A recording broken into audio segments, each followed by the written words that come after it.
Soy yo el acusado quien tendría que juzgaros. Comentarios de las actas del magisterio que condenan los errores modernos por Monseñor Marcel Lefebvre. Capítulo 1. E Supremi Apostolatus. San Pío X, 4 de octubre de 1903. La primera encíclica de San Pío X se titula E Supremi Apostolatus.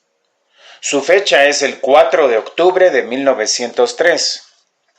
El Papa había sido coronado el 4 de agosto, así que tan solo 2 meses después de haberse convertido en Papa, publicó esta encíclica relativamente corta y sencilla en su estructura. Tras el prólogo, expone el programa que pretende realizar durante su pontificado, no sin dar una visión del mundo actual. Luego exhorta a los obispos a que le ayuden, insistiendo sobre todo en la formación de los seminaristas y su desvelo por el clero y la acción católica. El Papa empieza pues con algunas consideraciones sobre su elección. De hecho, él nunca había pensado, ni siquiera imaginado, que sería elegido por el cónclave. Incluso había prometido a sus fieles de Venecia que volvería, pero no fue así. Dice el Papa: al dirigirnos por primera vez a vosotros desde la cátedra apostólica a la que hemos sido elevados por el inescrutable designio de Dios, no es necesario recordar con cuántas lágrimas y oraciones hemos intentado rechazar esta enorme carga del pontificado. El Papa hace suyas las palabras de San Anselmo cuando fue elevado al episcopado. Abrimos comillas. Porque nos tenemos que recurrir a las mismas muestras de desconsuelo que él, San Anselmo, profirió para exponer con qué ánimo y con qué actitud hemos aceptado la pesadísima carga del oficio de apacentar la grey de Cristo. Mis lágrimas son testimonio, esto dice, así como mis quejas y los suspiros de lamento de mi corazón, cuales en ninguna ocasión y por ningún dolor recuerdo haber derramado hasta el día en que cayó sobre mí la pesada suerte del arzobispado de Canterbury. No pudieron dejar de advertirlo todos aquellos que en aquel día contemplaron mi rostro. Efectivamente, dice entonces San Pío X, no nos faltaron múltiples y graves motivos para rehusar el pontificado. Dejando aparte otros motivos, nos llenaba de temor sobre todo la tristísima situación en que se encuentra la humanidad. ¿Quién ignora efectivamente que la sociedad actual, más que en épocas anteriores, está afligida por un íntimo y gravísimo mal que, agravándose por días, la devora hasta la raíz y la lleva a la muerte? ¿Comprendéis, venerables hermanos, cuál es el mal? El abandono de Dios y la apostasía. Cerramos comillas. El abandono de Dios. Así pues, para San Pío X, la gran enfermedad de su época y de la sociedad era el abandono de Dios y la apostasía. El abandono de Dios, hoy lo podemos lamentar más que nunca. Si San Pío X viviese aún, creo que estaría mucho más asustado que en su época, porque entonces había todavía muchos seminarios, sacerdotes, religiosos y religiosas animados por la fe viva, y las iglesias aún estaban llenas. Sigamos la lectura, dice el Papa. Detrás de la misión pontificia que se nos ofrecía, veíamos el deber de salir al paso de tan gran mal.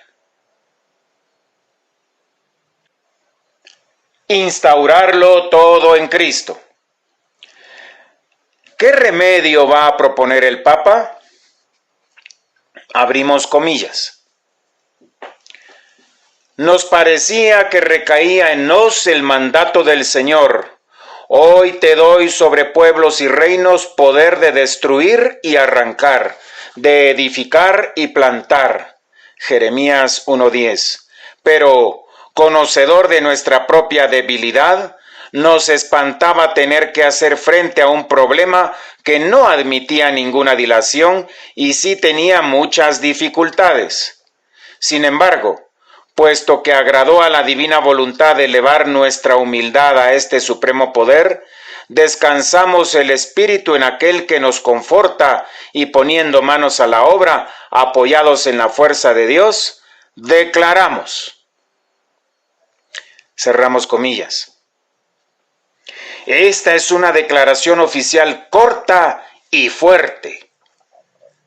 Abrimos comillas. Que en la gestión de nuestro pontificado tenemos un solo propósito: instaurarlo todo en Cristo, Efesios 1:10, para que efectivamente todo y en todos sea Cristo, Colosenses 3:11. Este es el programa de San Pío X.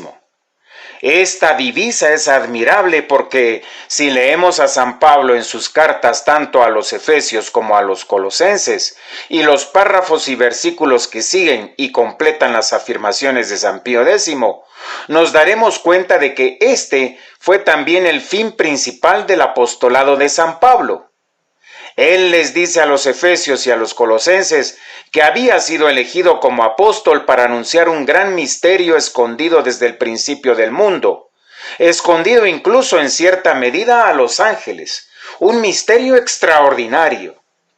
¿Qué va a anunciar el Papa San Pío X? Su misterio. De eso se trata precisamente: instaurare omnia in Cristo. Yo diría recapitulare omnia in Cristo, hacer de Cristo la síntesis de toda la historia de la humanidad y al mismo tiempo la solución de todos sus problemas.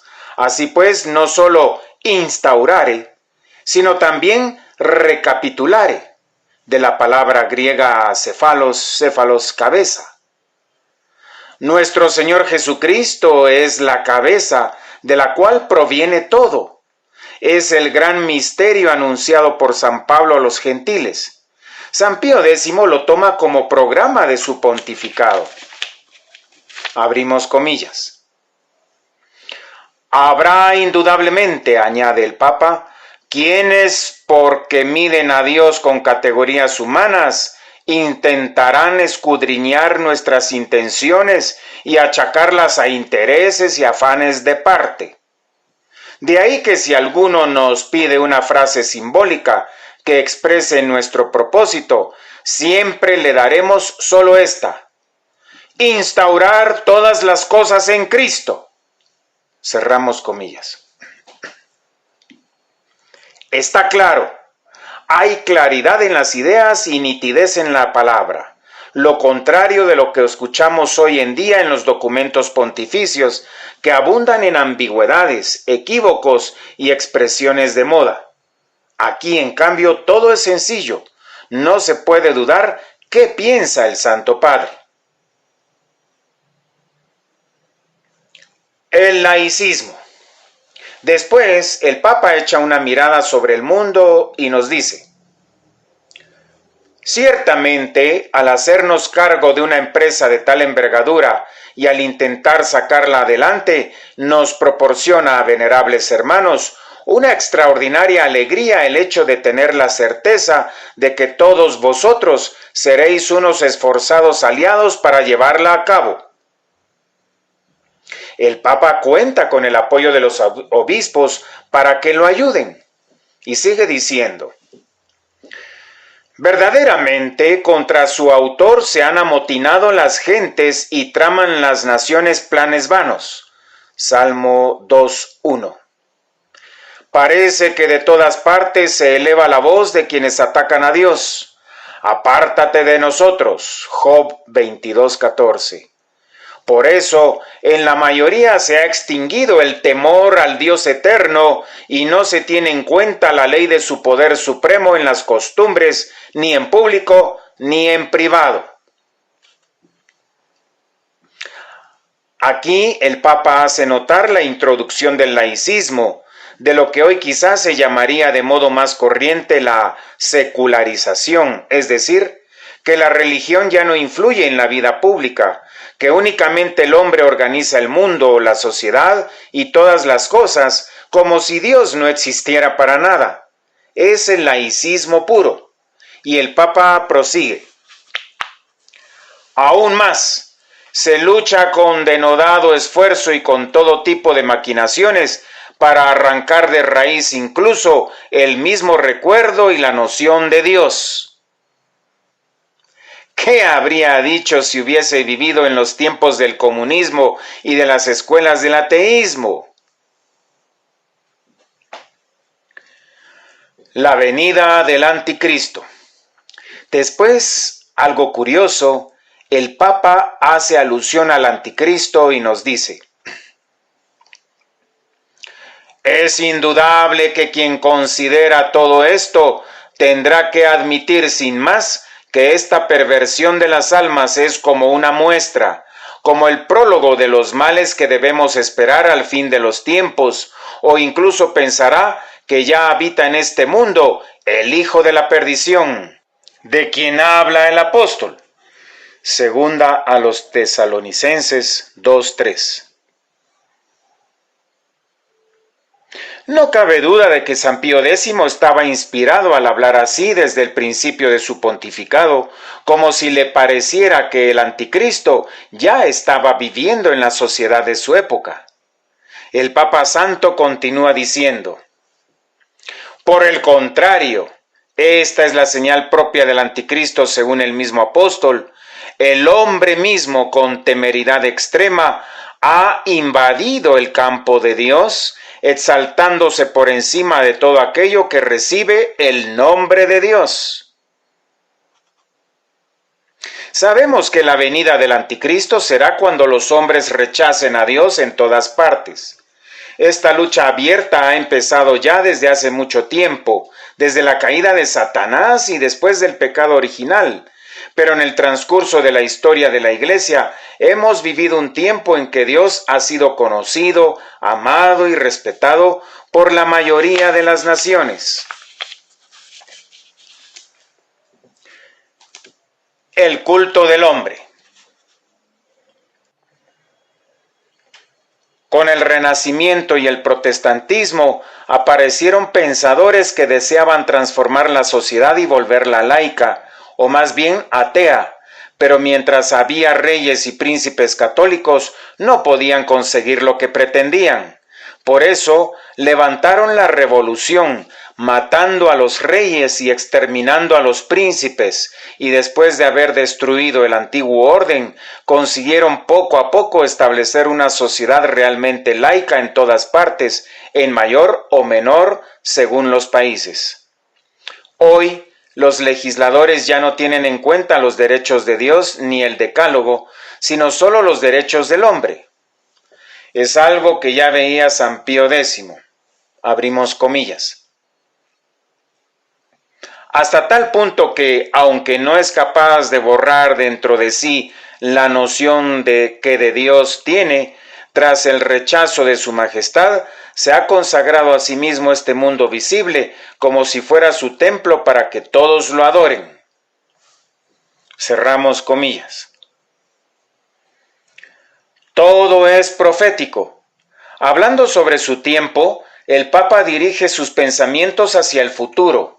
Siente que van a llegar tiempos terribles en que la persecución contra nuestro Señor será abierta. ¿Presentía acaso la llegada del comunismo ateo? En todo caso, veía al anticristo en obra. Dios será el vencedor. Sigamos la lectura. Abrimos comillas. Nadie en su sano juicio puede dudar de cuál es la batalla que está librando la humanidad contra Dios. Se permite ciertamente al hombre, en abuso de su libertad, violar el derecho y el poder del Creador. Sin embargo, la victoria siempre será de Dios. Cerramos comillas. Por lo tanto, es evidente que Dios vencerá, pero ¿cuándo? Abrimos comillas. Incluso tanto más inminente es la derrota, cuanto con mayor osadía se alza el hombre esperando el triunfo. Estas advertencias nos hace el mismo Dios en las Escrituras Santas. Pasa por alto, en efecto, los pecados de los hombres, Sabiduría 11:24, como olvidado de su poder y majestad, pero luego, tras simulada indiferencia, despertado como un hombre al que el vino ha aumentado su fuerza, Salmo 77:65, romperá la cabeza de sus enemigos, Salmo 67:22. Cerramos comillas. Luego el Papa cita las palabras de la Escritura: para que todos reconozcan que el Rey de toda la tierra es Dios, Salmo 46:7, y sepan las gentes que no son más que hombres, Salmo 9:20. Lo que dice San Pío X también lo podemos decir nosotros hoy más que nunca. Dios cierra sus ojos. Nos sentimos un poco abandonados de Dios. Los hombres cometen las peores cosas de las cuales nadie se hubiera atrevido a pensar siquiera en tiempos de San Pío X. Pensemos en las leyes que permiten el aborto y que llevan al exterminio a centenares de millones de niños en los países supuestamente civilizados. La inmoralidad ha llegado a todas partes. Ya no se puede abrir un periódico sin que se hable de raptos, crímenes, violaciones. Podemos preguntarnos, ¿qué espera Dios para sacudir al mundo y hacerle temblar un poco? Dios tiene paciencia. Él ha señalado su hora, aunque nosotros no podemos saber cuándo va a actuar. Podría suceder de repente. Viene como un ladrón, algo así como la muerte. Se abren comillas. Todo esto lo mantenemos y lo esperamos con fe cierta, lo cual, sin embargo, no es impedimento para que cada uno por su parte también procure hacer madurar la obra de Dios, y eso no solo pidiendo con asiduidad. Álzate, Señor, no prevalezca el hombre, Salmo 9:19, sino, lo que es más importante, con hechos y palabras, abiertamente a la luz del día, afirmando y reivindicando para Dios el supremo dominio sobre los hombres y sobre las demás criaturas, de modo que su derecho a gobernar y su poder reciba culto y sea fielmente observado por todos. Se cierran comillas.